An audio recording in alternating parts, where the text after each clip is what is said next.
قل هل يستوي الذين يعلمون والذين لا يعلمون. السلام عليكم ورحمة الله تعالى وبركاته. بسم الله الرحمن الرحيم. الحمد لله رب العالمين، والصلاة والسلام على أشرف الأنبياء والمرسلين نبينا محمد وعلى آله وأصحابه ومن تمسك بسنته إلى يوم الدين. أما بعد. Ang lahat ng papuri, pasasalamat ay nauukol lamang sa dakilang tagapaglikha, ang Allahu subhanahu wa ta'ala. Naway ang kanyang pagpapala, habag, kapayapaan ay mapasa kanyang huling propeta at sugo na si Propeta Muhammad, sa kanyang mga pamilya, sa kanyang mga kasamahan, at sa lahat ng tao na tumatahak sa matuwid na landas hanggang sa araw ng paghuhukom. Mga kapatid, muli welcome sa ating palatuntunan, Madrasa Alimnil Islam, paaralan ituro mo sa akin ang Islam. At ito ang pangpito na episode, yugto, kabanata sa ating subject na fiqh sa unang antas o level 1 dito sa ating palatuntunan. At alhamdulillah, sa nakaraang episode na pag-usapan natin ang pang-apat na haligi ng Islam, walang iba kundi ang saum o ang pag-aayuno sa buwan ng Ramadan. At natalakay natin ang kahulugan ng pag-aayuno at ang mga kahalagahan ng pag-aayuno, katulad lamang ng pagsunod sa Allahu subhanahu wa ta'ala. At ang pag-aayuno ay nagtuturo sa isang mananampalatayang Muslim ng pagtitiis, sabar, at saka ang pagkakaroon ng dalisay na layunin sa kanyang pagsamba sa Allahu subhanahu wa ta'ala. Ang pag-aayuno ay nagtuturo sa isang Muslim na magbahagi mula sa mga pagpapala sa kanya ng Allahu subhanahu wa ta'ala sa kanyang mga mananampalatayang kapatid, mga kapatid sa pananampalatayang Islam. At ngayon, insyaallah, sa sandaling ito, ang ating tatalakayin ay ang panglima, at ito ang huling haligi ng pananampalatayang Islam, na walang iba kundi ang Hajj. Ang Hajj, ang pagsasagawa ng Hajj sa sagradong bahay ng Allahu subhanahu wa ta'ala. Mga kapatid, ang Hajj, ito ay ang pagtungo sa banal na tahanan sa Makkah al-Mukarramah upang isagawa ang mga gawain, salita na napatunayan sa Propeta Muhammad sallallahu alaihi wasallam na kanyang ginawa, tulad ng tinatawag na al-ihram. Al-ihram ang pagpasok sa kalagayan ng Hajj, pagkakaroon ng niyya, intention, layunin na magsagawa ng Hajj. Ganon din ang tawaf, ang pag-ikot sa palibot ng Kaaba, ang banal na tahanan, ng 7 beses. Ganon din ang sa'i, ang paglalakad sa pagitan ng dalawang bundok na tinaguriang As-Safa wal Marwa. Ganon din ang al-uquf bi Arafah. Ito yung pagtigil, pananatili sa Arafah, isang lugar sa Makkah. At ganon din ang rami, ang paghahagis ng mamunting mga bato at iba pang mga gawain sa Hajj. Ang tanong, kailan isasagawa ang Hajj?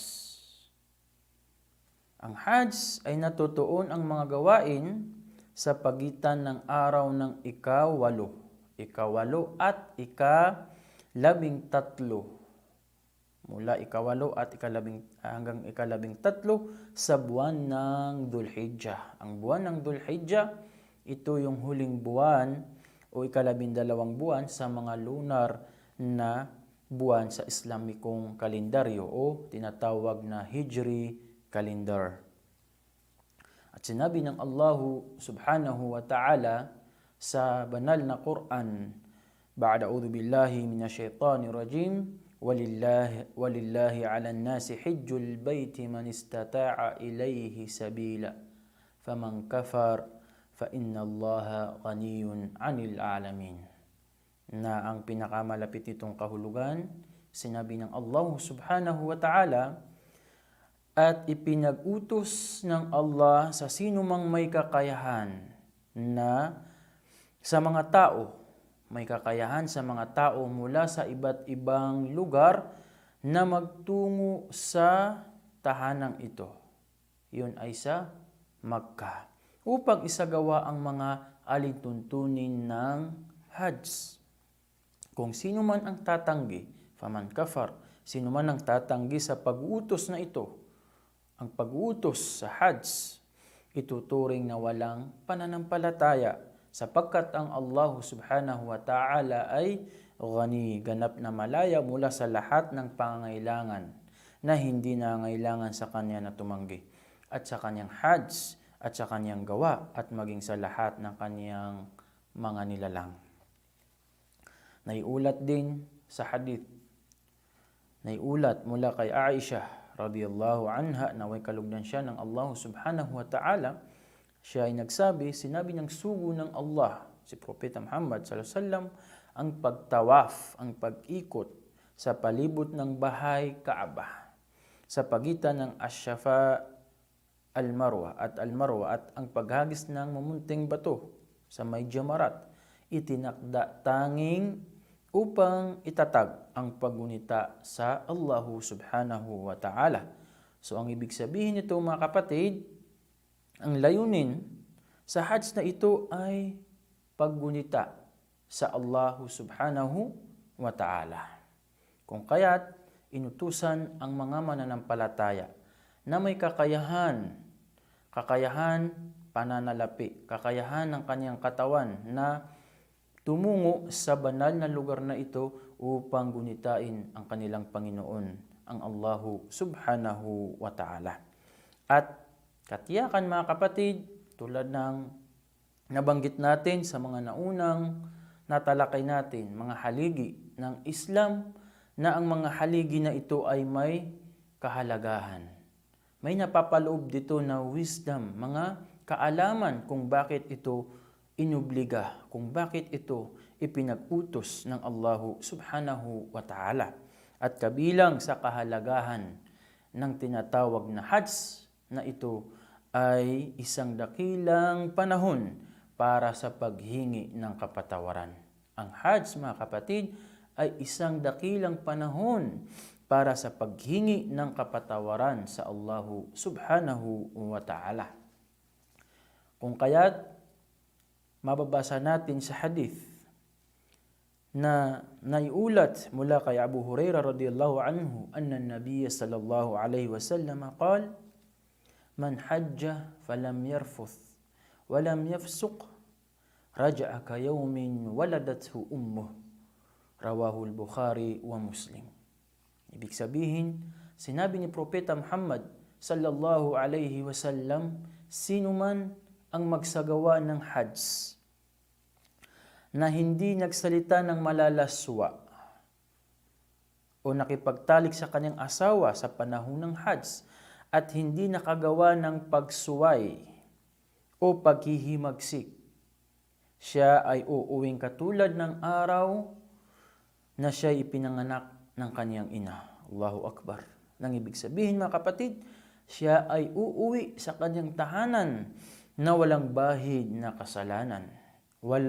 Waribang siya ay bagong silang na walang bahid na kasalanan. Pangalawa, ang Hajj na ito ay kabilang sa mga pinakamabuting gawain.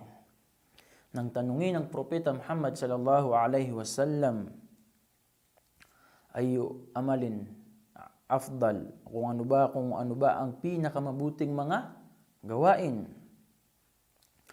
Ang Propeta Muhammad sallallahu alaihi wasallam, ang sinabi niya, ito ay ang paniniwala sa Allah at sa kanyang sugo. Iman, paniniwala sa Allah at sa kanyang sugo. Ito ay si Propeta Muhammad sallallahu alaihi wasallam.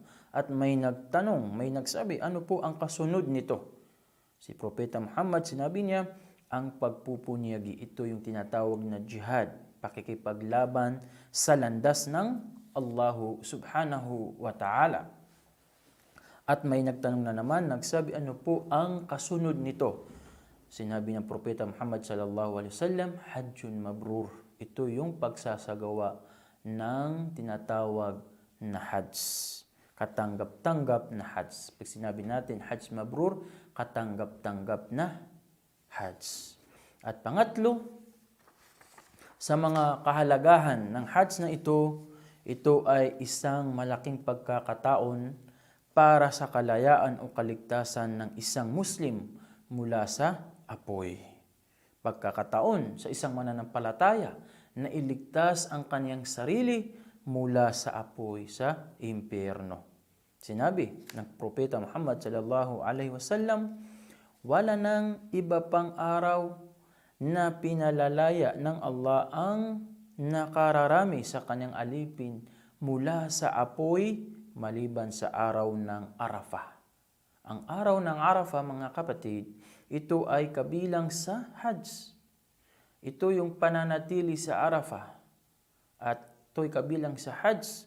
At dito sa araw na ito, marami ang pinalalaya ng Allah subhanahu wa ta'ala sa kanyang mga alipin mula sa apoy ng impyerno. Pang-apat ay ang gantimpala nito ay ang paraiso ng Allah subhanahu wa ta'ala. Oo mga kapatid, paraiso ng Allah kung ang iyong Hajj ay katanggap-tanggap. Tulad ng sinabi ni Propeta Muhammad sallallahu alaihi wasallam sa kanyang hadith, an Abi Hurairah radhiyallahu anhu anna an-nabiy sallallahu alaihi wasallam qala al-umratu ila al-umrah lima bainahuma kaffaratun lima bainahuma wal hajjul mabrur laysa lahu jazaa illa al-jannah. Ang ibig sabihin, ang umrah at ang kasunod nitong umrah, sa pagitan nito ay kafarah, kapatawaran sa mga kasalanan, at ang katanggap-tanggap na Hajj ay walang gantimpala maliban sa Jannah, paraiso. Wala pang gantimpala maliban sa paraiso ng Allah subhanahu wa ta'ala.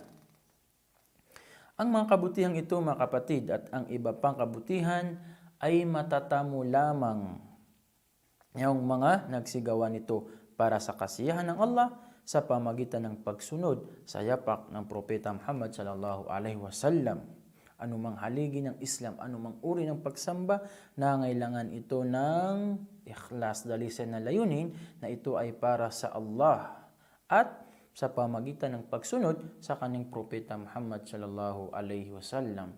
Hindi magsasagawa ang tao ng Hajj upang tawaging Haji o di kaya upang masabi na siya'y nakapunta sa banal na tahanan, kundi ito ay para lamang sa Allah. At ganun din sa pamamaraan ni Propeta Muhammad sallallahu alaihi wasallam. At ang Hajj na ito, mga kapatid, ay may mga kabutihan. Tulad ng sinabi natin, lahat ng mga ipinag-utos ng Allah ay may kabutihan. Tulad lamang ng paglalarawan ng ganap na pagsuko, pagtalima, pagpapakumbaba sa Allahu subhanahu wa ta'ala. At ito ay natututuhan lamang kapag ang isang haji, ang taong nagsasagawa ng Hajj, ay lumisan sa lahat ng uri ng karangian at palamuti. Siya magsusuot ng puting tela at ipapakita niya sa Allah subhanahu wa ta'ala na siya nangangailangan ng habag, nangangailangan ng kapatawaran, nangangailangan ng lahat-lahat dahil siya ay alipin lamang na walang kakayahan. Ito ay pagsusumamo sa Allah subhanahu wa ta'ala, pagpapakita sa Allah subhanahu wa ta'ala ng pagbabalik loob sa Kanya, pagsisisi sa lahat ng Kanyang mga nagawang kasalanan. Tulad lamang nang siya ay titindig sa araw ng Arafah, habang nagsusumamo sa Kanyang Panginoon, nagpupuri, nagpapasalamat sa Kanyang mga biyaya at kabutihang loob at humihingi ng kapatawaran sa Kanyang mga kasalanan at pagkakamali. Pangalawa, ang paghahayag sa pangkalahatan ng Islam. Paghahayag sa pangkalahatan ng Islam, dahil dito nagtitipon-tipon ang mga Muslim mula sa iba't ibang lugar. Mga Muslim mula sa iba't ibang lugar, anuman ang kanilang lahi, anuman ang kanilang kulay, puti, itim, anuman ang kanilang status, siya ay mahirap, siya ay mayaman, lahat sila'y magsusuot ng puting tela. Sila ay pare-parehas sa paningin ng Allahu subhanahu wa ta'ala. At dito nagpapahiwatig na ang mga tao sa paningin ng Allah ay pare-parehas. At dito nagkakaroon ng pagkakakilala sa bawat Muslim saan mang lugar. At pangatlo, ito ay paggunita sa huling araw. Paggunita sa huling araw. Sa Hajj, ipinaalala sa isang mananampalataya ang patungkol sa araw ng pakikipagharap ng tao sa kanyang Panginoon, ng Allah subhanahu wa ta'ala. Ito ay kapag nakapaghubad ng isang haji, nagsasagawa ng hajj ng kanyang kasuotan at nagsisimulang magtalbiya. Ang talbiya, ito yung binibikas ang mga pinag-utos na bigkasin para sa hajj bilang isang nasa kalagayan ng hajj at nakatindig sa kapatagan ng Arafah at nakita ang pagkarami-raming mga tao ng kanilang mga kasuotan ay isa para bagang natutulad sa mga sapot damit na ginagamit sa paglilibing. At dito naalala ng mananampalataya ang araw ng paghuhukom, na lahat ng tao ay dadaan sa kamatayan. Lahat ng tao ay ibabalik sa tagapaglikha upang ibigay ng Allah subhanahu wa ta'ala ang kanyang gantimpala, ibahagi ang gantimpala sa mga taong sumunod sa Kanya at parusahan ang mga taong sumuway at hindi sumunod sa kanilang Panginoon. At hanggang dito na lamang, insyaallah, sa susunod natin na yugto episode, ang ating tatalakayin ay ang pangalawang haligi ng Islam. Ito yung hindi natin natalakay sa nakaraang leksyon natin dahil ito yung mahalaga insyaallah. Kaya antabayan ninyo kami. Wallahu a'lam wa sallallahu ala sayyidina Muhammad wa akhiru da'wana alhamdulillahi rabbil alamin. Wassalamu alaikum warahmatullahi ta'ala wabarakatuh. قل هل يستوي الذين يعلمون والذين لا يعلمون